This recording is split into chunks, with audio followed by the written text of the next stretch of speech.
नमस्कार, मेरा नाम है विजय कुमार नागर और आज स्वागत है आपका NITS क्लासेस के अंदर। देखो आज का हमारा टॉपिक है ना, वो क्या है, RPSC है। RPSC बहुत बार एग्जाम में क्वेश्चन पूछती है, खुद के बारे में ही क्वेश्चन पूछती है और देखो खुद ही एग्जाम कंडक्ट कराती है।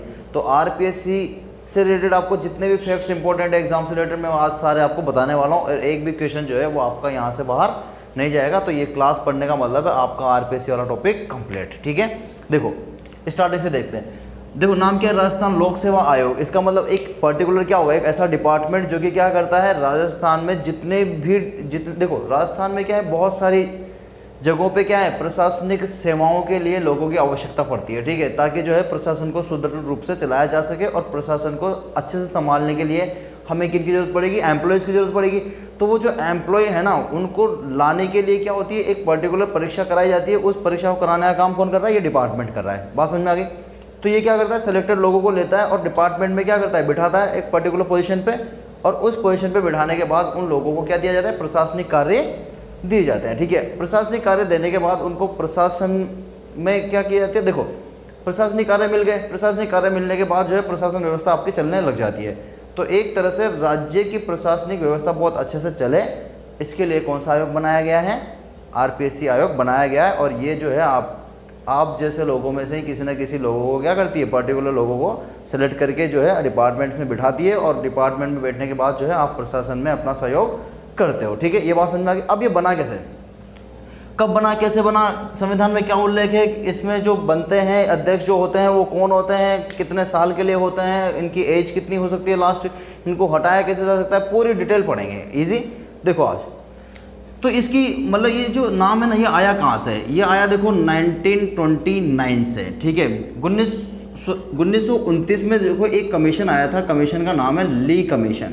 कौन सा कमीशन था, ली कमीशन था। ली कमीशन ने सिफारिश की, ठीक है, ली कमिश्नर ने क्या की, सिफारिश की कि प्रांतों में जितने भी प्रांत है ना, उन प्रांतों में क्या होना चाहिए, अपना एक लोक सेवा आयोग होना चाहिए, जहाँ पे क्या हो, प्रांतों के प्रशासन को सुदृढ़ रूप से चलाया जा सके। ठीक है, तो प्रांतों में क्या होना चाहिए, प्रांत की जो है, प्रांत मतलब क्या है, प्रांत मतलब आज के राज्य है। ठीक है, पहले प्रांत बोलते थे, आज हम क्या बोल रहे हैं, उनको राज्य बोल रहे हैं। तो केंद्र और राज्य जो आज सिचुएशन है, पहले कहलाती थी आपका केंद्र और प्रांत। अंडरस्टैंड। ठीक है, तो प्रांतों में जो है प्रशासनिक सेवा अच्छे से चल सके, प्रशासन अच्छे से चल सके, उसके लिए प्रांतों के अंदर क्या होना चाहिए था, एक लोक सेवा आयोग होना चाहिए था। राजस्थानीय लोक सेवा आयोग होना चाहिए था। राइट, अब ये जो है ना, ये सिफारिश मानी नहीं गई। ठीक है, बस ये है कि हाँ ठीक है, ये सामने आया नाम कि हाँ ऐसा कुछ डिपार्टमेंट होना चाहिए, डिपार्टमेंट लोगों को नियुक्ति देगा, वो लोग क्या करेंगे, प्रशासन संभालेंगे और जो है प्रशासनिक जो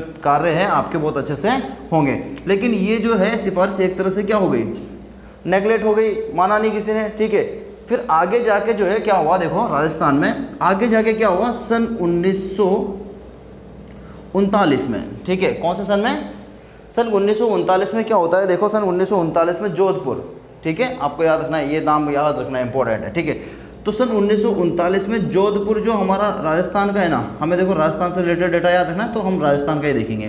तो राजस्थान में जो जोधपुर रियासत थी, ठीक है, तो देखो जोधपुर, जयपुर, ये जितने भी आज आप जिले देखते हो ना, वो सब जिले जो है रियासतों में बटे हुए थे। राजस्थान में 19 रियासतें, 3 ठिकाने और एक केंद्र शासित प्रदेश हुआ करता था। आज जो है आप देखते हो 19 रियासत तो है नहीं, ठीक है, जिलों में बढ़ गया है राजस्थान।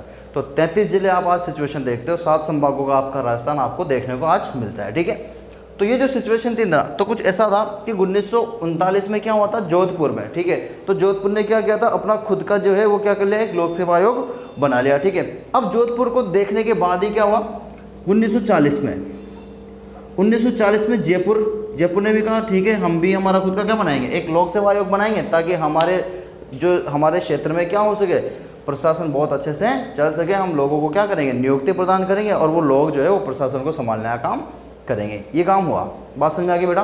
तो 2 चीज़ें आपको याद रखनी है, एक तो 1939 इसमें क्या बना, जोधपुर का लोक सेवा आयोग बन गया, और 1940 जिसमें क्या बना, जयपुर का लोक सेवा आयोग बना। ठीक है, अब इसके 6 साल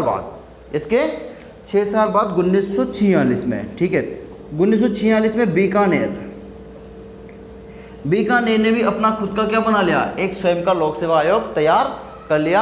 और अब जो है अभी तक जो है वो क्या नहीं हुआ है, न तो भारत आज़ाद हुआ है और न ही आपका राजस्थान का एकीकरण प्रारंभ हुआ है। इंपॉर्टेंट डेटा है बच्चों। ठीक है, तो ये जो सिचुएशन है ना, ये सिचुएशन कब की है? ये है सिचुएशन एकीकरण से पूर्व की सिचुएशन है, ठीक है। एकीकरण मतलब कौन सा एकीकरण? राजस्थान का एकीकरण। राजस्थान का एकीकरण पता होगा, इसे आप तैयारी कर रहे हो बहुत अच्छे से, ठीक है। राजस्थान का एकीकरण जो है, राजस्थान का एकीकरण 19 रियासत, 3 ठिकाने और एक केंद्र शासित प्रदेश को राजस्थान में मिलाने के लिए चलाया गया एक प्रोसेस था, ठीक है। ये प्रोसेस 8 साल 7 महीने 14 दिन तक चला और 7 चरणों में जो है राजस्थान का एकीकरण पूर्ण हुआ। ओके, तो एकीकरण से पूर्ण जो सिचुएशन है वो ये है कि यहाँ पे, ठीक है, 39 में जोधपुर, 40 में जयपुर और 46 में जो है वो बीकानेर का क्या था? आपका जो है लोक सेवा आयोग बन गया था। अब बताओ यहाँ तक कोई समस्या है क्या? ठीक है, तो आपसे पूछा जाएगा कि ऐसे कौन से प्रांत थे या ऐसे कौन से ज़िले हैं आज के जिनमें पहले एकीकरण से पहले ही क्या था? खुद का लोक सेवा आयोग था। तो वो आपका आंसर होगा जोधपुर, जयपुर और बीकानेर। जोधपुर पहले आएगा 39, फिर आएगा जयपुर 40 और फिर 6 साल बाद बीकानेर आएगा 46। ठीक है बच्चों, कोई समस्या नहीं है, आगे बढ़ें। ठीक है, ये मिटा दूँ मैं। ओके, बहुत अच्छे से आपको समझ में आ रहा होगा, कोई दिक्कत आएगी नहीं। राजस्थान लोक सेवा आयोग पूरा रट के जाएंगे आज। ओके, हटा दें इसको। ठीक है, अब देखो 46 के बाद, ठीक है, 46 के बाद देश आज़ाद होगा।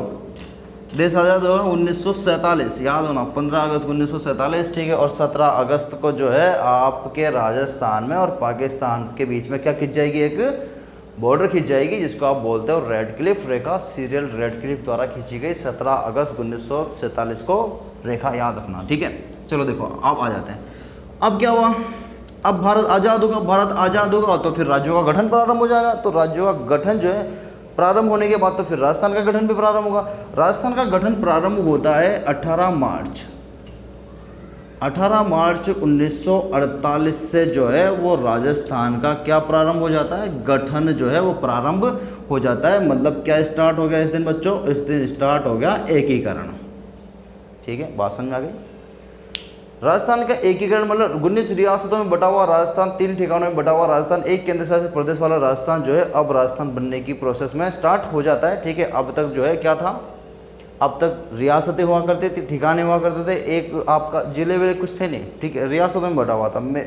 आपकी इस तरह से था, मारवाड़ में मेरवाड़ा, मेवाड़, ठीक है, मेवात, इस तरह से था, डुंडाड़, इस तरह से प्रदेशों में बटा हुआ था, शेखावटी वगैरह। ठीक है, तो इस रियासतों को क्या करना था? एक करके एक राजस्थान बनाना था, राइट।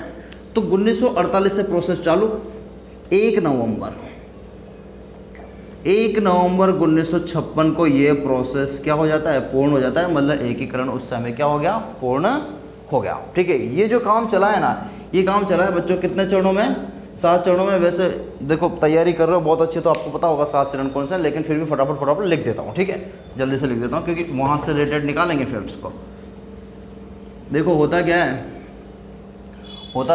देखो आप पढ़ वो टाइम से रहे हो, ठीक है, लेकिन आप एग्जाम पॉइंट ऑफ व्यू से नहीं पढ़ रहे। एग्जाम पॉइंट ऑफ व्यू से पढ़ने का मतलब आप चलो चीज़ों को रिलेट करो। आप आरपीएससी पढ़ रहे हो, आरपीएससी का डेटा पढ़ने से काम नहीं चलेगा। आप आरपीएससी के डेटा को थोड़ा रिलेट करो किसके साथ? उन मुख्य घटनाओं के साथ जो राजस्थान में हुई है।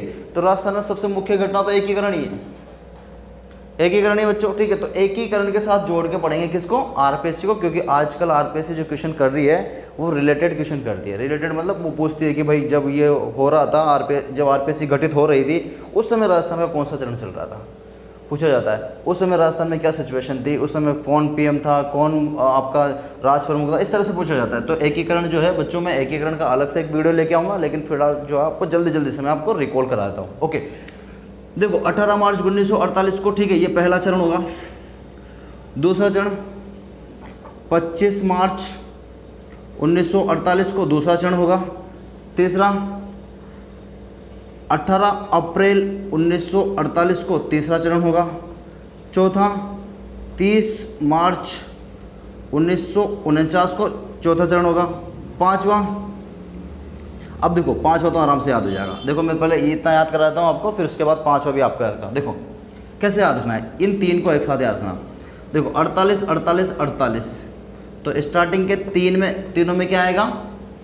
48 48 48 आ जाएगा, याद रखना। ठीक है, 48 48 48 मतलब 3 बार, 1 2 3, मैंने 3 लिख दिया, 48 48 48। ठीक है, फिर अगली जो डेट आएगी ना वो है 49, तो ऐसे याद रखना 49 49 कितनी बार है?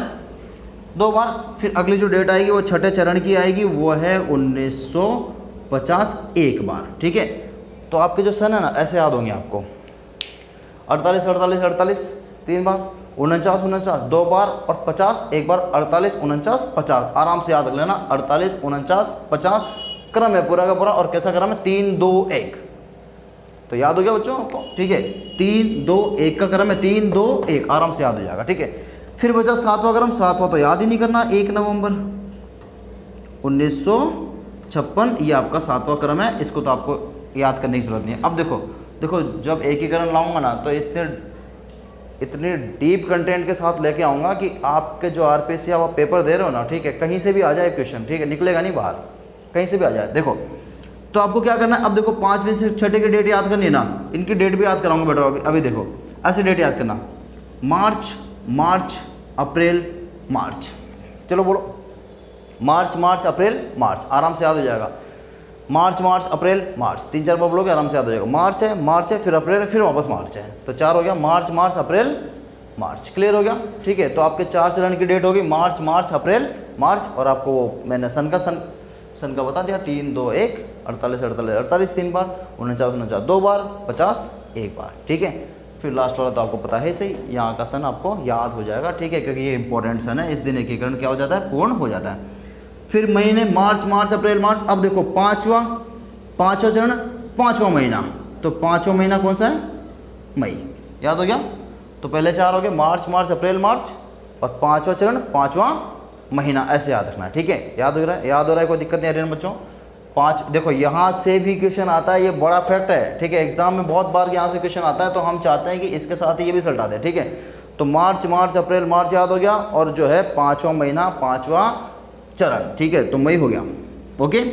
अब ये देखो यहाँ पे तो कुछ याद ही नहीं करना, मैं आपको छठा भी याद ही नहीं कराऊंगा, ठीक है, याद ही नहीं कराऊंगा, खुद याद करके आए हो आप। अब देखो डेट याद कराता हूँ, डेट बहुत सिंपल है, 18 25 18 30, डेट याद करते हैं, 18 25 18 30, 18 25 18 30, 18 18 25 30, ऐसे याद कर लेना, ठीक है। तो 18 25 18 30 आराम से याद हो जाएगी, कोई दिक्कत नहीं है, आराम से याद हो गई, ठीक है। देखो दोबारा करते हैं, जल्दी से करते हैं, और इस बार जो है आपसे खुद से मैं बुलवाता हूँ। देखो चलो पहले लिख लो, 18 25 18 30, याद हो गया। फिर मार्च अप्रैल मार्च, याद हो गया। 3 बार 48 48 48 बताया था ना, तो 1948 1948 और 1948, ठीक है। 2 बार बताया था क्या, 1949 और 1949, ठीक है, और फिर 1950 और 56 तो है ही सही, ये बताया था ना, ठीक है। आ जाओ इधर, 18 25 18 30 हो गया। 5वां चरण 5वां महीना, 5वां महीना क्या हो गया, मई हो गया।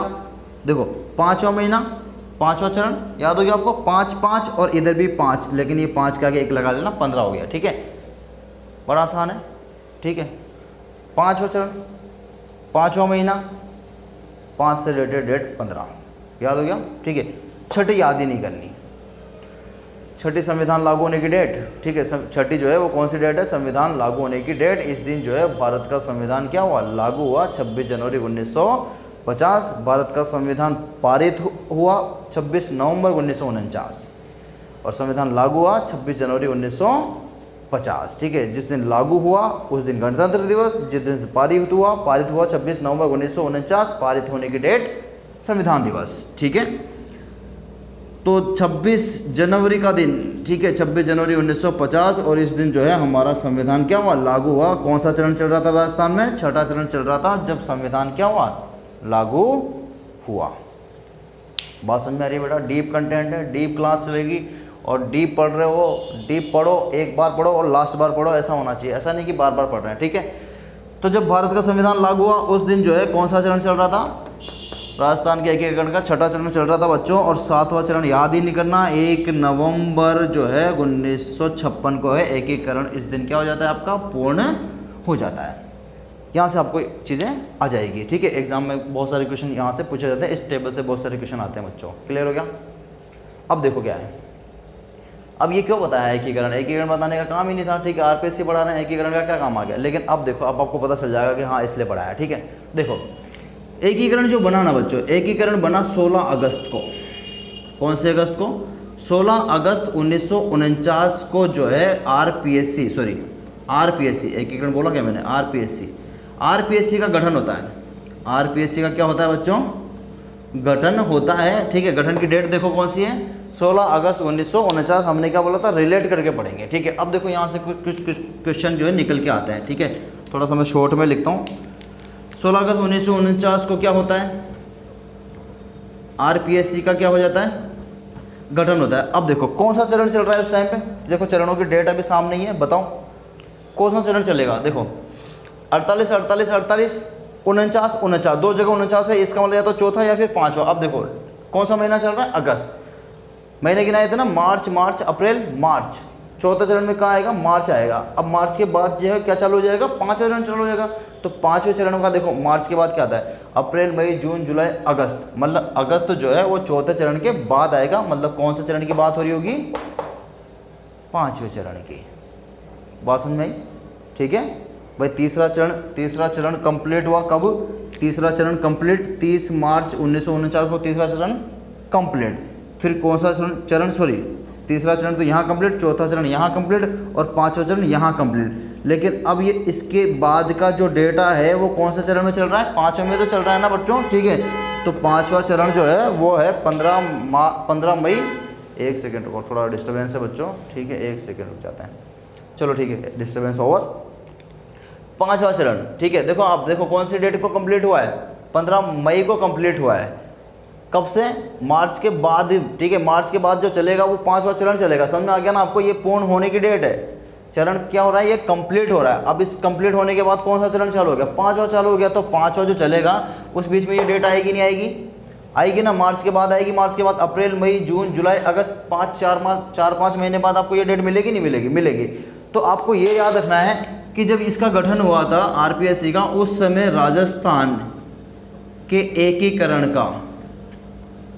एकीकरण का जो है पांचवा चरण चल रहा था।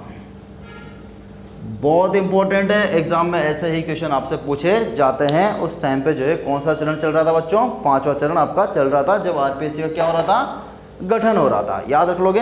अब आपको एक और बात याद रखनी है। तो जब आरपीएससी का गठन हो रहा था तो उस समय जो है वो आपके देखो संविधान लागू हुआ है 1950 में, ठीक है। 1950 में, ठीक है, मतलब छठे चरण में। 1950 से पहले सीएम वीएम कुछ हुआ नहीं करते थे। सीएम नहीं आता उस टाइम पे, हुआ करता था आपके प्रधानमंत्री का पद। तो आपसे पूछा जा सकता है कि उस टाइम पे प्रधानमंत्री कौन था? आपको बताना है, ठीक है। तो आपको याद ही होगा कि चौथे चरण के बाद में जो प्रधानमंत्री है वो कौन थे? हमारे बताया आपको, हीरालाल शास्त्री जी, ठीक है। तो इस समय जो है हमारे प्रधानमंत्री कौन थे? हीरालाल जी थे, ठीक है। हीरालाल शास्त्री जो है हमारे उस टाइम पे क्या हुआ करते थे? पीएम थे, ना कि सीएम। क्योंकि देखो पीएम कब बनेगा? जब केंद्र बनेगा। केंद्र कब बनेगा? जब संविधान लागू होगा। तो संविधान लागू ही नहीं हुआ है, संविधान बना ही नहीं है। तो अभी जो है अभी हमारे पीएम वीएम वाली सिचुएशन चल रही है।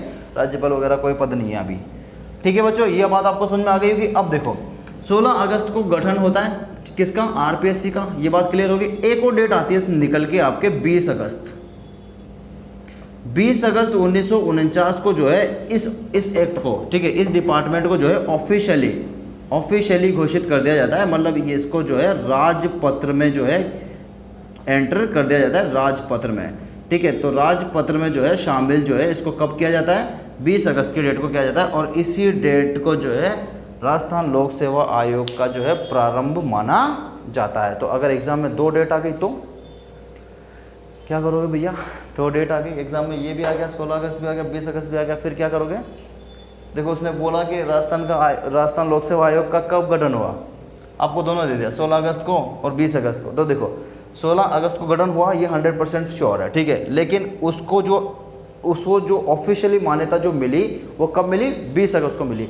20 अगस्त को उसको किस में एंटर किया गया? राजस्थान राजपत्र में उसको एंटर किया गया। तो राजस्थान का पत्र ही सबसे इंपॉर्टेंट है, ठीक है। राजस्थान के राजपत्र में जिस दिन से एंट्री होगी ना, उसी दिन से जो है वो क्या माना जाएगा? उसका स्टार्टिंग माना जाएगा। तो राजस्थान लोक सेवा आयोग का जो स्टार्टिंग है वो कब से माना जाएगा बच्चों? 20 अगस्त 1949 से माना जाएगा। 20 अगस्त वाली डेट जो है वो आपको एग्जाम में टिक करके आनी है। गूगल कर लेना, विकीपीडिया कर लेना, कुछ भी कर लो, ठीक है। मैं जो डेटा आपको बता रहा हूँ उस डेटा में कहीं भी आपको कोई शंका नहीं होनी चाहिए। परफेक्ट डेटा मैं आपके लिए लाता हूँ। उस डेटा से पहले मैं बहुत सारी मेहनत आपके लिए करता हूँ और जो डेटा है मैं खंगाल के आपके लिए लेके आता हूँ। अंडरस्टैंड? तो श्योर बिंदास आप पढ़ें, कोई टेंशन नहीं है, डेटा बस आपको रट जाएगा यहाँ से, ओके। और आपके जो क्वेश्चन है वो बाहर नहीं जाएंगे। आगे बढ़े बच्चों, यहाँ तक कोई दिक्कत है क्या? 16 अगस्त 1949 को जो है आरपीएससी का गठन होता है और 20 अगस्त 1949 को जो है इसको क्या किया जाता है? राजपत्र में शामिल कर लिया जाता है। यहाँ से आपको ये चीज़ें क्लियर हो गई होगी, ठीक है। हटा दे, इसको साफ कर दें। चलो आगे देखते हैं। अब देखो आरपीएससी का गठन हो गया, तो आरपीएससी का जब गठन होगा तो अब उस समय क्या हो रहा था? देखो आरपीएससी का गठन हो गया, ये लो। तो आरपीएससी जब गठन होगा तो आरपीएससी में एक अध्यक्ष को बिठाया जाएगा, ठीक है, कि भाई आप संभालो इसको। एक अध्यक्ष को बिठाया जाएगा, इसके साथ साथ इसके सहयोग में 2 जनों को और बिठाया जाएगा। मतलब टोटल कितने जने हो गए? आप देखो ना कितने जने हो गए। एक अध्यक्ष हो गया, एक दूसरा व्यक्ति और एक तीसरा व्यक्ति। इसका मतलब एक तो अध्यक्ष बनाया जाएगा और दूसरे बनाए जाएंगे 2 मेंबर बनाए जाएंगे। क्या बनाए जाएंगे बच्चों? मेंबर मतलब सदस्य बनाए जाएंगे। तो जब आरपीएससी का गठन हुआ था तो उस समय जो है ये यही बोले कि 3 तो नहीं, ठीक है, मैं ऐसा बोल सकता हूँ 3 सदस्यीय आयोग था। कौन सा आयोग था बच्चों? 3 सदस्यीय आयोग था, ठीक है। तो आरपीएससी का जब गठन हुआ तो उस टाइम में कितने सदस्य थे? 3 सदस्य। अब 3 सदस्य कौन कौन से हो गए? एक तो अध्यक्ष हो गया खुद, और 2 उसके क्या हो गए? उसके सहयोग करने के लिए उसके 2 सदस्य हो गए। इंपॉर्टेंट है, बहुत बार क्वेश्चन पूछा जाता है कि कौन अध्यक्ष था, कौन से उसके क्या थे? सदस्य थे। तो देखो बता दूं मैं, SK घोष, ठीक है, कौन से हो गए? अभी मैं रटा भी दूंगा आपको, रटा भी दूंगा, ठीक है। मैं ऐसे लिख देता हूँ, सदस्य 1 और सदस्य 2, ठीक है। अब मैं थोड़ा पेन चेंज कर लेता हूँ। देखो पेन चेंज कर लूँगा तो जो है आपको डेटा जो है बहुत अच्छे से दिखाई देगा, ठीक है। देखो SK घोष कौन से हैं? SK घोष जो है वो आरपीएससी के प्रथम जो है वो क्या कहलाते हैं? अध्यक्ष कहलाते हैं। यहाँ से आपको डेटा याद रखना है, ठीक है। तो SK घोष हो गया। एक है, देखो अब मैं आपको बहुत इजीली डेटा याद करा था। अभी है ना बवाल मचा है एनआरसी और किस पे? जीएसटी पे। किस पे मचा है? एनआरसी और जीएसटी। तो एनआरसी से रिलेटेड मैं आपको अभी ये दूसरा सदस्य याद करा दूंगा और जीएसटी से रिलेटेड आपको मैं फर्स्ट वाला सदस्य याद करा दूंगा, ठीक है। तो जीएसटी नहीं है, डीएसटी याद रखना, ठीक है। तो पहला जो है वो है डीएसटी, ऐसे याद रखना।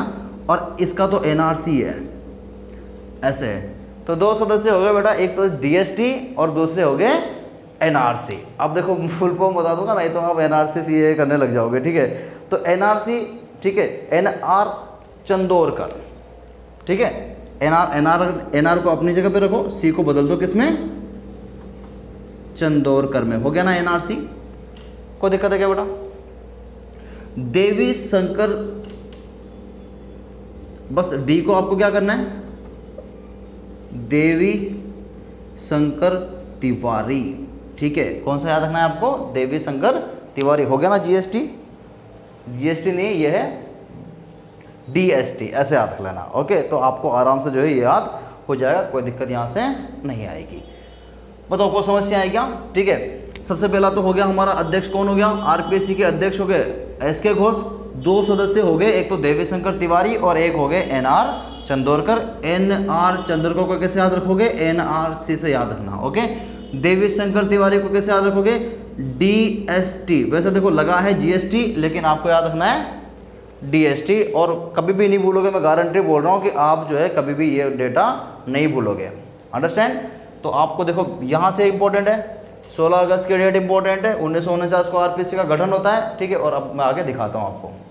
तो यहाँ से आपको मुझे नहीं लग रहा कोई चीज़ में दिक्कत आ रही होगी, आराम से जो है सारा फैक्ट आपको याद हो जाएगा, ठीक है। मैं मिटा देता हूँ थोड़ा सा इसको और फिर नया कुछ लिखता हूँ, ठीक है। अब देखो जब ये आयोग बना ना, ठीक है, तो इस आयोग का जो कार्यालय था, ठीक है, इस आयोग का जो कार्यालय था या जो मुख्यालय था, ठीक है, उस समय जो मुख्यालय था, उस समय मुख्यालय हुआ करता था जयपुर। याद रखना है। तो मुख्यालय कहाँ बनाया गया था बच्चों? जयपुर बनाया गया था। लेकिन जो है क्या हुआ, देखो जब राज्य, देखो जब एकीकरण पूर्ण हुआ ना, तो एकीकरण पूर्ण होने के समय जो है 1956 में, ठीक है, एक समिति का गठन हुआ। दिख रहा है क्या ये? देखो कैमरे में दिख रहा है क्या बच्चों को? ठीक है, दिख रहा है। तो इस समय एक गठन हुआ सत्यनारायण राव समिति। ये बात याद रखना है, ठीक है। ये जो समिति है ये बहुत बार उठ के आएगी। जब आप पंचायती राज विभाग पढ़ोगे तब भी ये जो समिति है ये इसका नाम बहुत बार उठ के आएगा, ठीक है बच्चों। तो सत्यनारायण राव समिति जो है आपको याद रखनी है 1956 के दिन, ठीक है। अब इस दिन क्या हुआ था, देखो इसकी सिफारिश, इसने बहुत सारी सिफारिशें करी थी। इधर का मिटा दूं मैं, आपने लिख लिया होगा, ओके। तो इस समय जो है इसने क्या की थी, बहुत सारी सिफारिश की थी, और इस सिफारिश के कारण ही जो है इसका मुख्यालय, किसका मुख्यालय, आरपीएससी का जो मुख्यालय था, ठीक है, वो मुख्यालय जो है वो जयपुर से बदल के जो है वो क्या कर दिया था, अजमेर कर दिया था। और आज तक भी जो है, वर्तमान तक भी जो है इसका मुख्यालय कहाँ पर है बच्चों, अजमेर में ही आपको देखने को मिलता है। तो जयपुर में था पहले, जब ये गठित हुआ था तो उस समय ये इसका मुख्यालय जयपुर में था, लेकिन जो है सत्यनारायण राव समिति की सिफारिश पे जो है इसका मुख्यालय बदल दिया गया और जयपुर से जो है इसको कहाँ स्थानांतरित कर दिया गया, अजमेर में इसको स्थानांतरित कर दिया गया। आपको ये डेटा बहुत अच्छे से याद रखना है। कोई दिक्कत बेटा, आगे बढ़े। चलो अब आपको एक और चीज़ याद रखनी है। देखो सदस्य आरपीएससी बन गई, अध्यक्ष भी बन गया, ठीक है। ये आपके सदस्य भी 2 नियुक्त हो गए। इसका मुख्यालय जयपुर था, लेकिन जो बाद में है इसको चेंज करके क्या कर दिया गया, अजमेर में शिफ्ट कर दिया गया। अब देखो थोड़ा सा फैक्ट जो है वो कुछ और भी मैं आपको दिखा देता हूँ। देखो जयपुर शिफ्ट हो गया। अब देखो इंपॉर्टेंट है थोड़ा सा, देखो आरपीएससी जो है ना ये कहीं ना कहीं संविधान में तो उल्लेखित होगा ना, इसका होगा नहीं होगा। देखो हमारा भारत का संविधान जो है वो सबसे सर्वोच्च विधान है, ठीक है, हर चीज़ उसमें लिखी गई है। तो आरपीएससी की जो डिटेल है वो भी कहाँ डाली गई होगी, संविधान में कहीं ना कहीं तो डाली गई होगी ना। तो संविधान में कहाँ पे मिलती है ये पूछा जा सकता है आपसे। देखो इंपॉर्टेंट है, पूछा जा सकता है। तो संविधान जो बना है ना बच्चों, संविधान जो है 22 भाग, संविधान में कितना है, 22 तो भाग है, 395 अनुच्छेद है, और जो है 12 अनुसूचियाँ हैं। 12 क्या है, अनुसूचियाँ हैं। लेकिन जब संविधान बना था तो उस समय 12 अनुसूचियाँ नहीं थी बेटा, उस समय 8 अनुसूचियाँ थी, जो है 4 उसमें बाद में जोड़ी गई तो हो गई 12 अनुसूचियाँ। तो हमारा संविधान कुछ इस तरह का है। अब इस संविधान के 14वें नंबर के भाग में, ठीक है, कौन से भाग में, भाग 14 में जो है, भाग 14 आप देखोगे तो भाग 14 जो है वो किसका उल्लेख करता है, आरपीएससी का उल्लेख करता है, ठीक है। तो भाग 14 में आपको क्या करना है, एक देखो हर भाग के अंदर बहुत सारे अनुच्छेद डाले गए हैं। हर भाग के अंदर क्या डाले गए हैं, बहुत सारे अनुच्छेद डाले गए हैं। तो अनुच्छेद 315 से लेके 323 तक जो है वो क्या करते हैं, आरपीएससी, या यूँ बोलें कि लोक सेवा आयोग जो है, लोक सेवा आयोग से संबंधित जो है वो नियम आपको बताते हैं कि लोक सेवा आयोग होना चाहिए, उसमें व्यक्ति होने चाहिए, उसमें अध्यक्ष ये होना चाहिए, अध्यक्ष की उम्र ये होनी चाहिए, इसका कार्यकाल ये होना चाहिए। ये सारी जो डिटेल है ये आपको भाग 14 में अनुच्छेद 315 से 323 में मिल जाती है। बात समझे बेटा, कोई समस्या तो नहीं आ रही ना, आरपीएससी बहुत अच्छे से आपको क्लियर हो रहा होगा आज, ठीक है। अब देखो, अब ये संविधान का भाग जो ना, ये अनुच्छेद क्या बोलेंगे, अनुच्छेद बोलेंगे कि हाँ इसमें जो व्यक्ति होना चाहिए वो इतने समय के लिए होना चाहिए, उतने समय के लिए होना चाहिए। ये पूछा गया है बहुत बार कि आरपीएससी के अध्यक्ष का कार्यकाल क्या होता है। तो देखो आरपीएससी का जो अध्यक्ष होगा ना, आरपीएससी का जो अध्यक्ष होगा उसका कार्यकाल होगा 6 वर्ष का, 5 वर्ष का नहीं है। देखो नेताओं का कार्यकाल 5 वर्ष का होता है, सरकार आती है जाती है 5 वर्ष का कार्यकाल करती है। कुछ सरकारें जो है बीच में ही क्या हो जाती है, भंग हो जाती है। लेकिन आरपीएससी है, ठीक है, आरपीएससी मतलब आपके, देखो आरपीएससी किसी सरकार की नहीं होती। ऐसा नहीं होता कि भाई आप कांग्रेसी हो या फिर बीजेपी हो, इससे मैटर नहीं करता, ठीक है। आरपीएससी सबके हित की बात करती है और वो उन्हें प्रशासनिक अधिकारी चाहिए, ठीक है, जो प्रशासन को चला सके, अंडरस्टैंड, नेता नहीं चाहिए उनको।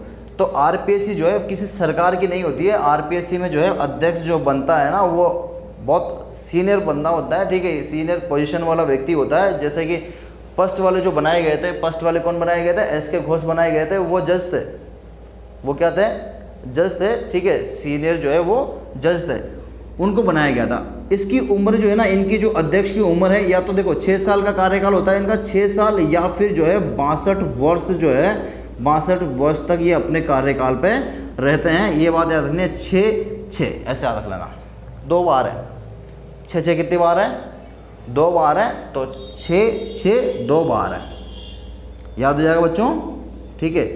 6 6 कितनी बार है, 2 बार है। तो इनका जो अध्यक्ष है ये होता है, अध्यक्ष का कार्यकाल कितना होता है, 6 वर्ष या 62 वर्ष इनकी एज होने तक। अब देखो इसमें एक थोड़ा सा सीन भी है, अगर मान लो जैसे 6 साल कंप्लीट हो गए, ठीक है, जैसे कोई रिटायर्ड जज हैं, ठीक है, किसी हाई कोर्ट के, उनको क्या बना दिया, अध्यक्ष बना दिया। अब अध्यक्ष बनाने के बाद जो है 6 साल उन्होंने अपना कार्यकाल पूर्ण भी कर लिया, उसके बाद जो है वो क्या हुए हैं, हटेंगे, ठीक है। तो उनको क्या करता है संविधान जो है परमिशन देता है कि इनको क्या किया जा सकता है, दोबारा भी बिठाया जा सकता है। कब तक, जब तक कि इनकी एज क्या नहीं हो जाए, 62 वर्ष नहीं हो जाए। इसका मतलब अध्यक्ष को जो है वो पुनर्नियुक्ति भी दी जा सकती है। यहाँ से आपको ये वाला फैक्ट भी याद रखना है।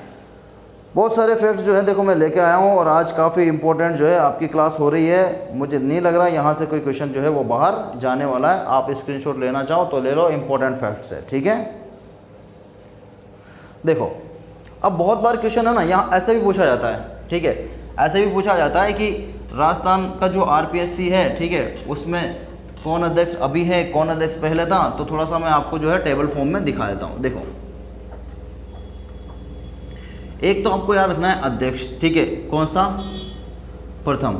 एक आपको याद रखना है अध्यक्ष जो अभी है, मतलब वर्तमान, ठीक है। इसके अलावा क्या करना है, इसके अलावा आपको एक और अध्यक्ष याद रखना है, ठीक है। देखो फिर 2 अध्यक्ष याद रखने हैं आपको, एक कौन सा, मिनिमम कार्यकाल वाले, और एक याद रखना है आपको मैक्सिमम कार्यकाल वाले, ठीक है। आरपीएससी को जो है आपको देखो एक तो प्रथम अध्यक्ष याद रखना है, एक वर्तमान अध्यक्ष याद रखना है, एक मिनिमम कार्यकाल वाला कौन है और मैक्सिमम कार्यकाल वाला कौन है। ये आपको इंपॉर्टेंट है, याद रखना ही रखना है, कैसे भी करके याद रखो, ठीक है। देखो सबसे पहले है एस के घोष, पहले क्या आ जाएंगे, एस के घोष, ठीक है, आरपीएससी के पहले अध्यक्ष हैं, ठीक है। वर्तमान कौन है, वर्तमान है भूपेंद्र यादव। भूपेंद्र यादव डीएसपी रहे हैं, ठीक है, राजस्थान में क्या रहे हैं, डीएसपी रहे हैं, और अब जो है हमारे आरपीएससी के क्या है, ये चेयरमैन है। कब पदभार संभाला इन्होंने, थोड़ा सा क्योंकि करंट का डेटा है तो इंपॉर्टेंट याद रखना, 14 अक्टूबर 2020 को जो है इन्होंने अपना पदभार संभाला है। और इससे पहले कौन थे, इससे पहले भी आपको याद रखना है, तो दीपक उत्प्रेती जी, ठीक है, दीपक उत्प्रेती जी जो हैं, उत्प्रेती जी जो हैं वो क्या थे, हमारे आरपीएससी के चेयरमैन हुआ करते थे, आपको ये याद रखना है, ओके। तो देखो करंट अब एस के घोष हो गए, ठीक है। एस के घोष के बाद, एस के घोष आपके पहले हो गए, प्रथम हो गए। फिर आपके वर्तमान हो गए कौन से, भूपेंद्र यादव जी होंगे। कब पदभार संभाला इन्होंने, 14 अक्टूबर को पदभार संभाला है, ठीक है। और जो है इससे पहले जो थे वो आपको याद रखना है, दीपक उत्प्रेती जी थे। अब देखो मैक्सिमम क्या है, मैक्सिमम डीएस तिवारी जी है, ठीक है। मैक्सिमम जो है सबसे ज़्यादा कार्यकाल किन्होंने लिया है, तो आपको याद रखना डीएस तिवारी। डीएस तिवारी जी जो है काफ़ी लंबे समय तक रुके हैं, तो सबसे लंबे कार्यकाल वाले जो अध्यक्ष हैं वो कौन रहे हैं, डीएस तिवारी जी रहे हैं, ठीक है। उसके बाद सबसे कम कार्यकाल जो है वो है पीएस यादव जी। पीएस यादव जी जो हैं वो क्या हैं, सबसे कम कार्यकाल वाले जो है क्या रहे हैं, अध्यक्ष रहे हैं। ये 4 डेटा जो है आपको रट जाना चाहिए।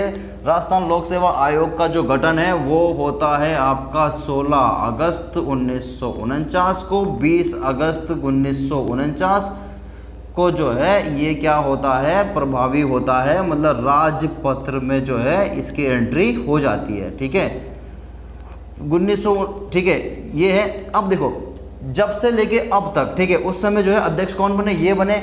उसके बाद अभी वर्तमान में कौन है, भूपेंद्र जी हैं। तो भूपेंद्र जी जो हैं वो 35वें आरपीएससी अध्यक्ष कहलाते हैं, ठीक है। तो कौन से अध्यक्ष हैं ये भी आपको याद रखना, इंपॉर्टेंट बनता है, ठीक है, कि कौन से अध्यक्ष हैं। तो 35वें नंबर के जो है आरपीएससी अध्यक्ष हैं हमारे भूपेंद्र जी यादव जी, जो पहले क्या था, डीएसपी भी रहे हैं राजस्थान पुलिस में, ठीक है। तो यहाँ से जो है काफ़ी इंपॉर्टेंट डाटा मैंने आपको लिख दिया, और 100% जो है यहाँ से क्वेश्चन आता है। देखो और भी बहुत लंबी डिटेल है आरपीएससी की, लेकिन जो जो एग्ज़ाम के पर्पस से जो इम्पोर्टेंट है मैंने आपको सारा डाल दिया। कुछ फैक्ट्स जो इंपॉर्टेंट और हैं, आप चाहो तो स्क्रीनशॉट ले लो। देखो मैं थोड़ा साइड में हट जाता हूँ, ठीक है।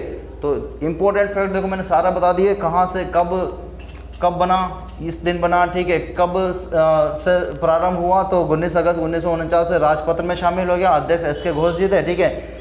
वर्तमान अध्यक्ष जो है भूपेंद्र यादव जी हैं। 14 अक्टूबर को उन्होंने अपना कार्यभार संभाला है और ये जो है आरपीएससी के 35वें अध्यक्ष है। इनसे जस्ट तुरंत पहले कौन थे, दीपक उत्प्रेती जी थे, ठीक है। सबसे कम कार्यकाल वाले हो जाते हैं हमारे, ठीक है। सॉरी देखो मैंने गलत लिख दिया ये, ठीक है। ये मिनिमम है बच्चों, ठीक है। ये मैक्सिमम वाला मैंने इधर लिख दिया।